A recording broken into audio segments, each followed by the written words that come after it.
Assalomu alaykum qarindoshlar, qanday ahvolinglar? Men Amerikadan doktor Mehmet deyman. Men bugun mushu yangi tug'ilgan bovoq va ona suti to'g'risida qisqacha bir leksiya so'zlab o'tmoqchi.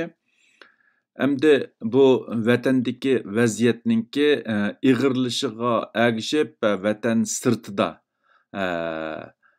to'y qilgan yoshlar bo'lib bak yangidan ota-ona bo'lish oldi turgan qarindoshlarninki vatandagi urug' tuqqanlari va ota-onasi bilan bo'lgan aloqaninki tamoman kesilishiga ergishib ba'zi qarindoshlarninki bu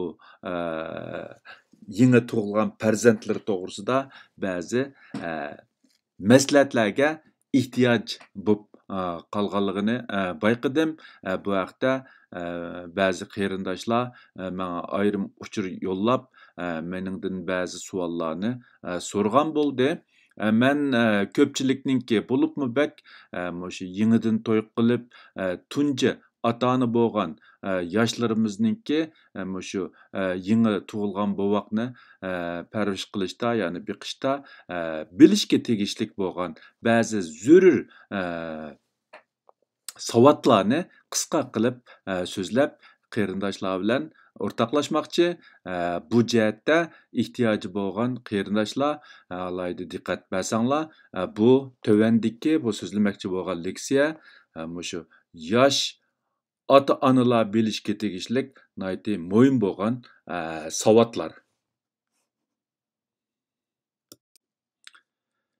Endi bu yangi tug'ilgan bovoq deganimizda oldi bilan mushu onaninki ig'ir oyoq bo'lishidan boshlashga to'g'ri keldi. Men bu haqda burun bir leksiya so'zlagan. Agar qiziqadigan qarindoshlar bo'lib qolsa, u leksiyani qaytadan ko'rib chiqishni tavsiya qilaman. Endi bu bovoq onaning bolayotqusida, ya'ni 38 haftadan 42 hafta vaqtni boshdan o'tkazgandan keyin to'liq yetilib bu dunyoga ko'z ochadi. Ya'ni homila bo'lgan kundan boshlab tug'ilg'icha bo'lgan vaqt taxminan 38 haftadan 42 hafta, ya'ni o'rtacha hisob bilan 40 hafta. Bizde Uyg'urlarda ba'zi 9 ay 9 kun deydigan odat bor, yana birisi 10 ay deydigan odat bor. Agar biz 4 haftani 1 ay deb qarasak, 40 hafta dal 10 ay bo'ladi. Agarda biz bu 40 haftani 7 kun, ya'ni 40 hafta 280 kun deb qarasak, mushu hozirgi kalendar bo'yicha 9 ay 9 kun bo'ladi degan gap. Agar bovoq 37 haftadan burun tug'ilib qolsa, baldur tug'ilgan bo'ladi. To'liq yetilib tug'ilgan bovoqninki ig'irligi 2,5 kilogramdan 4,5 kilogram arasida bo'ladi. Balaninki bo'yining egizligi 45 santimetrdan 60 santimetr atrofida bo'ladi. Ya'ni o'rta hisob bilan 50 santimetr hisob. Bu endi mushu yuqorida deb o'tgan 38 haftadan 42 haftagacha mushu balayotquda to'liq yetilgan sog'lom bovoqlarninki mushu badan ig'irligi va bo'yning egizligi. Albatta ba'zi bovoqlar 2,5 kilodan töven yoki 4,5 kilodan ortiq tug'ilib qilishi mumkin. Buni biroqlar kinza sog'lom emas deb qarashga bo'lmaydi. Biroq agarda bu doiradan halqib ketgan bo'lsa, balkim ba'zi qo'shimcha yoki ergashma alomatlar paydo bo'lishi mumkin. Bu asosan hamda konkret ahvolga qaraydigan gap. To'liq yetilib tug'ilgan sog'lom bovoqlar odatda dastlabki 3 ay ichida har 2-3 soat ichida opsini bir qitim emidi. Ya'ni 2-3 soat ichida qo'sqa ochidi.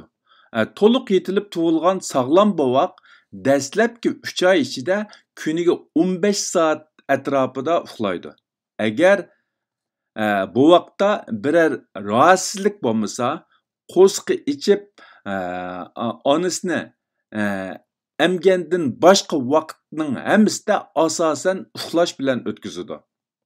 Yani mundaq çıtqan vaqtida yeni tug'ilgan bovoqda biror kasallik, biror rahatsizlik yoki o'zini rahat qilgan biror ahvol bo'lmasa, shu opasini emgandan boshqa vaqtni asosan uxlash bilan o'tkazadi. Hamda bizda kichik bola yig'lasa, bola degan yig'laydi deydigan bir u bolaninki yig'lashini bir normal hodisa deb qaraydigan ahvol bor. Amaliyotda bolaninki yig'lishi ota-onaga berilgan bir signal yoki qo'sqim ochdi degani bo'ldi yoki men rahatsiz his qilyapman, menga qarg'in degan bo'ladi. Chunki bovoq so'zlayolmaganligi uchun o'zininki mushu dardini yig'lash orqali ifodalaydi. Shunga biz yig'lashni bovoqlarda, yangi tug'ilgan bovoqlarda bo'ladigan normal hodisa deb qaramasdan, balki bovoqning yig'ilishidan bizga nima puchur yetkazyapti deganni o'ylashimiz kerak. Bu mushu bovoqlarniki kelgusi mushu sog'lom o'sib yetilishi bo'lib, psixikasiniki sog'lom bo'lishida nihoyatda muhim. Chunki ota-ona har qanday ota-ona bolasini so'ydi, yaxshi ko'rdi, lekin buninki ifodalanishda o'xshash bo'lmaydi. Ya'ni ba'zilar o'zining so'ygisini yaxshi ifodalashi, to'g'ri ifodalashi mumkin, ba'zilar ifodalay olmasligi mumkin. Bularninki hammasi bolaninki mushu o'sib yetilishda nihoyatda muhim rol o'ynaydi. Yeni tug'ilgan bovoqning badan temperaturasini tengshash iqtidori to'liq yetilib bo'lmagani uchun bovoqninki badan temperaturasida oson o'zgarish bo'ladi. Ya'ni ba'zida qizib qoladi, andan keyin ozroqlar kelsa, yiling kelgan bo'lsa, osonla shamol o'tab qolib, qizitmasi yuqorilab ketadi. Shunga yeni tug'ilgan bovoqninki osonla qizitmasi eshib ketadigan ahvollar bu alohida bir andish qilgudek ahvol emas bo'lib, agar bovoqning qizitmasi o'rlab ketsa, uningga bak andish qilib ketmagan asosda cho'qim uni vaqtida normal doirada kontrol qilish kerak. Chunki yuqori temperatura bolaning mingisini zaxmi qilishi ba'zi yomon oqibatlarni keltirib chiqarishi mumkin. Ya'ni shu yangi tug'ilgan bovoq bor uyda cho'qim bovoqninki qizitmasini yondiradigan dora yoki boshqa omillar har zaman tayyor bo'lish kerak. Agarda bolaning temperaturasi shu 39 gradusdan eshib ketmasa, ya'ni 38.5 gradus atrofida bo'lsa, u vaqtida shu suvga chilangan lo'ngi bilan badanni surtish orqali qizitmasini tovanlatsa bo'ldi. Odatda ozroq qizitmasi o'rlab ketish bilanla uningga dori ichkizishning hech qanday hojati yo'q. Dora odatdagi mushu fizikalik usul bilan badan temperaturasini kontrol qilamagan vaqtida yoki bolaninki badan temperaturasi alohida yuqori bo'lgan vaqtida anandan keyin dori ichkizish kerak. Normalda mushu fizikalik usullar bilan, ya'ni suvga chilangan lo'ngi bilan badanni surtish orqali temperaturasini yaxshi kontrol qilib bo'ldi. Bo'libmi mingini qo'g'dash uchun mingiga cho'qim bir suvga chilangan lo'ngi bilan beshni o'rab, beshninki temperaturasini nihoyatda yaxshi normal doirada saqlash kerak. Bo'lmasa bolaninki mingisida yuqori temperatura ba'zi zaxmlarni paydo qilishi mumkin. Ana sütü bilan beqilgan bovoqninki cho'ng tarti o'xshamagan bovoqlarda ko'p farqli bo'lib, ba'zida kuniga 3 qitimdan 5 qitim cho'ng tarat qilsa, yana ba'zida eng uzun bo'lganda 7 kundan 10 kunda bir qitim cho'ng tarat keladi. Yani kichik bolaning tartiga nisbatan mundaq bo'lsa, cho'qim normal bo'ldi degandagidek tor bir doirani bekitish biroz qiyin. Shunga kuniga 3 qitimdan 5 qitimga tarat kelish yoki ba'zida bir necha kun tarat kelmaslikning o'zining hammasi normal doiraga kirdi. Lekin agarda bolaninki cho'ng tarti uzun muddat kelmay qolib qolsa, bular 3 kundan ortiq vaqt ichida bir qitim tarat kelmasa, buningga alohida diqqat qilish kerak. Chunki bu taratning kelmasligi ikki xil narsadan derak berdi. Birisi mushu bolaninki uchayninki harakatining yaxshi emasligi, yana birisida bolada suvsizlik bo'lgan bo'lishi mumkin. Shunga agar bu vaqtda suvsizlanish bo'lsa yoki bu vaqtning uchining harakati yaxshi bo'lmasa, necha kunlab cho'ng tarat kelmasligi va ichi qetib olishi mumkin. Shunga bu ichi qetib olishninki oldini olish uchun, ya'ni bolaninki cho'ng taratninki qiyinlashib qolishining oldini olish uchun yangi tug'ilgan bovaqqa normalda onasini emitgandan boshqa orliqda kuniga bir necha qitim ilman suv, ya'ni mushu sut potilkasiga berib quyib, mushu emizgi bilan suvni emitish orqali mushu ichi qetib olishninki oldini olg'ili bo'ladi. Albatta, ba'zi yangi tug'ilgan bovoq suvni ichmasligi mumkin, lekin agarda shundaq kichik vaqtidan boshlab shundaq mashq qildirilsa, bundaq bolalarniki o'sib yetilishda alohida sog'lom bo'ldi. Hamda suvniki muhimligini hammamiz bilamiz, lekin mushu atrofning temperaturasi yoki boshqa omillar tufaylidan garchi onasini emgan oziqlik nuqtasini aytganda yetarlik bo'lsa-mu, lekin ba'zi suv yetishmaslik tufaylidanmi ichi qetib oladigan ahvollar bo'ladi. Shunga ularningki ichi qetib olishni oldini olish uchun agarda opasininki suti yetarlik bo'lmasa yoki bo'lmasa opasining suti yetarlik bo'lgan taqdirdami suvsizlanish ehtimoli bo'lib qolsa, har bir ikki qitim emitishning orasida ozroq suv ichkizishning o'zi bolaga alohida mushu ichi qetib olishning oldini olishda alohida ahamiyat olib, bolaning sog'lom o'sib yetilishda muhim rol o'ynaydi. Ana sütü bovoqning sog'lom o'sib yetilishi uchun bek muhim. Bovoqqa nisbatan hech qanday narsa ana sütining o'rnini ololmaydi. Bovoq ana sütidan yolg'iz badanga kerakli bo'lgan oziqlikka erishib qolmasdan, balki eng muhim bo'lgani har xil kasalliklarga qarshi immunit kuchiga erisha oladi. Yani ananing sütida bolaning badanida bo'lmagan nurg'un kasalga qarshi turadigan elementlarni bovoq, yangi tug'ilgan bovoq ona sütü orqali onasidan erisha oladi. Shunga yangi tug'ilgan bovoqni amal bor 6 aydan ortiq hech bo'lmaganda 3 ay cho'qim ona sütü bilan emitish kerak. Hozir hamda jamiyatning taraqqiyotiga ergishib har xil shu bovoqlarni boqadigan tayyor sut porshuklari yoki sutlar bo'lgan bo'lsa-mu, lekin ularning hech qaysisi ona sutining o'rnini ololmaydi. Undaqda bovoq onasini yaxshi emmasa qanday qilish kerak? Bu bir qism qarindoshlarningki mendan so'ragan savoli bo'lib, buningga javoban ya'ni birinchisi oldi bilan bovoqning onasini yaxshi emmasligininki sababini aniqlab chiqish, shunga qarab o'xshamagan tadbirlarni qo'llanish kerak.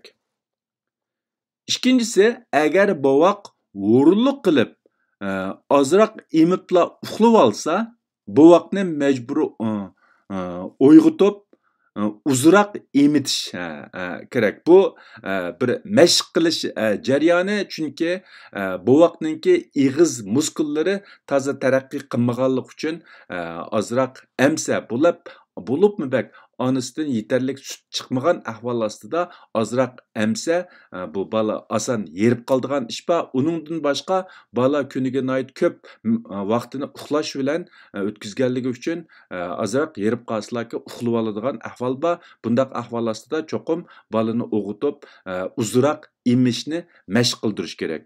Üçüncüsü, boğaqlarning ig'iz boshliqidagi muskullar, buni tuvan yuqoridami debdimi, muskullari yaxshi taraqqiy qilmagan bo'lg'achqa, bo'libmi baldur tug'ilib qolgan boğaqlar biroz ojiz bo'lg'achqa, yaxshi emelmasligi yoki emishga uzun vaqt ketishi mumkin. U xildagi boğaqlarni toqat bilan emdirish va emishni yaxshi mashq qildirish kerak. To'rtinchisi, agar faqat emelmasa, shu sutni sig'ib, potilkaga qachilab, emizgi bilan emitish kerak. Demakchi, mayli qandoq bo'lishidan qat'iy nazar, amal bor, bu ona suti bilan, ya'ni yangi tug'ilgan boğaqni ona suti bilan emitishdan oldirab voz kechmaslik kerak. Ya'ni ona sutiniki boğaqqa bo'lgan qimmati yolg'iz uni oziqlik bilan ta'minlash bo'lib qolmasdan, balki boğaqniki sog'lom o'sib yetilishda, har xil kasalliklarga taqobil turishda bakla muhim. Men keyin bu ona sutidagi ahamiyat to'g'risida yana to'xtalib o'taman. Boğaq ko'p yig'lasa yoki uxlamasa qanday qilish kerak? Yangi tug'ilgan boğaq agar qo'sqa ochmasa, rahatsiz his qilmasa, odatda oson yig'lamaydi va nihoyatda yaxshi uxlaydi. Ya'ni ko'p vaqtini uxlash bilan sarf qildi, nihoyatda jimjit bo'ldi. Ko'p yig'lamaydi. Shunga agar boğaq ko'p yig'lasa yoki yaxshi uxlamasa, oldi bilan cho'qim uning sababini aniqlab chiqib, shuningga qarab bir taraf qilish kerak. Birinchisi, oldi bilan qo'sqini yaxshi to'yg'izish kerak. Ya'ni bola boğaq qo'sqa ochgan vaqtida yoki yetarlik oziqlikqa erishamagan vaqtida yig'lashi mumkin. Ikkinchisi, rahatsiz bo'lgan vaqtida, bo'libmi bak cho'ng kichik tariti balani rahatsiz qilgan vaqtida yig'lishi mumkin. Chunki men yuqorida deb o'tgandagidek, bola o'zidagi rahatsizlikni til bilan ifodalolmaganligi uchun u faqatla yig'lash orqali o'zining rahatsizligini ifodalaydi. Shunga bu cho'ng kichik taratni tekshirib, zakisni quruqdash va boğaqni pok tutish bu bolaninki rahatsiz bo'lishining oldini olishda nihoyatda muhim. Uchinchisi, boğaqning chiroyiga diqqat qilish, ya'ni boğaqninki qalpikida ko'kirish bormi yo'q? Qo'sqa ko'pish bormi yo'q? Qo'saqni tutqanda boğaqning rahatsiz his qiladigan qilmaydiganligiga diqqat qilish orqali boladagi ba'zi kasalliklarni yoki rahatsizlikni keltirib chiqargan ahvollarga dastlabki qadamda hukm qilishga bo'ladi. Agar boğaqning qalpikida ko'kirish, tatirib qilish bo'lsa, balkim qon aylanishda masala bo'lgan bo'lishi mumkin. Ya'ni yurakda masala bo'lgan bo'lishi mumkin, qon aylanishda masala bo'lgan bo'lishi mumkin. Agar qo'sqa ko'pish bo'lsa, bu uchay oshqozon hazm qilish yo'llarida masala bo'lgan bo'lishi mumkin. Qo'saqni tutgan vaqtida bu vaqtda rahatsiz his qiladigan, ya'ni chiroyida o'zgarish bo'lsa yoki yig'lasa, u vaqtida masalan qo'saqdagi muhim a'zolar, jigar yoki shu oshqozon uchay deganda belgilik to'silib qilish yoki kasallik ahvoli bo'lishi mumkin. Bularga asosan biz bolada qandaq bir kasallik yoki rahatsiz paydo qilgan omilning mavjud borligiga dastlabki qadamda hukm chiqara olamiz. Va shunga qarab bir taraf qilish elib borsak bo'ldi yoki doktorga ko'z zarur bo'lsa doktorga ko'z tutishimiz kerak. Ya'ni eng oxirida 4-da zarur bo'lgan vaqtida biz shu ahvollarni aniqlayolmagan vaqtida yoki aniqlangan ahvollarga yetarlik unumlik chora topolmagan vaqtida cho'qim doktorga ko'rinib bu vaqtni rahatsız qilgan sababni tepib chiqish va uning qarab bir taraf qilish ya'ni tadbir qo'llanish nihoyatda muhim. Endi men oxirida shu bovaqqa ona suti emitishninki foydasi to'g'risida ozroq to'xtalib o'tmoqchi. Birinchisi, ona sutida nurg'unlagan kasalga qarshi elementlar bor bo'lib, ular bovaqning kasalga qarshi turishida va bovaqning kasallikka qarshi turish kuchini yetildirishda bakla muhim rol o'ynaydi. İkincisi, ana suti bovaqqa nisbatan eng g'oyalik ozuqliq bo'lib, uningdan bovaq ehtiyojli bo'lgan barliq ozuqliqqa erisha oladi. Ya'ni mundaq aytgan vaqtida ana suti yangi tug'ilgan bovaqqa nisbatan eng tangpung, eng azon va eng g'oyalik ozuqliq hisoblanadi. Üçüncüsü, ana sütü başqa süt və bovaq yeməkliklərə nisbətən oson hazm bo'ladi. Bovaqda alayda binormallik paydo qilmaydi. To'rtinchisi, ana sütü bilan beqilgan bovaqlar aql farosatli cho'ng bo'ladi. Beshinchisi, ana sütü bilan beqilgan bovaqlarning ona balaliq hissiyoti kuchli bo'ladi. Oltinchisi, bovaq ana sütü bilan beqilganda onaning emchak roki va tuxumdan rokiga giribdor bo'lish ehtimolligini to'van qilg'ili bo'ladi.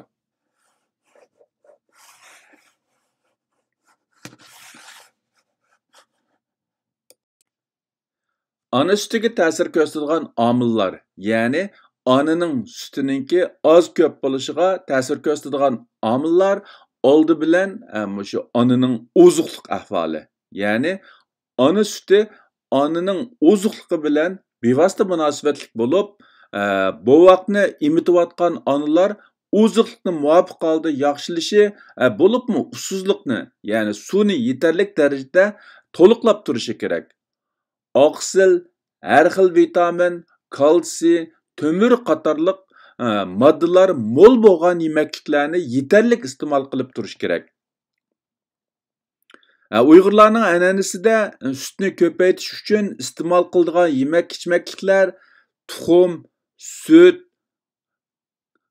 kalla pochoq sho'rpisi, sumak sho'rpisi qatorliqlar bo'lib, Uyg'urlar shu yangigandan keyin bu xil yemakliklarni iste'mol qilish orqali shu bovaqni emitishga yetarlik sut ajratib chiqirdi deb qaralgan yemakliklar hisoblanadi.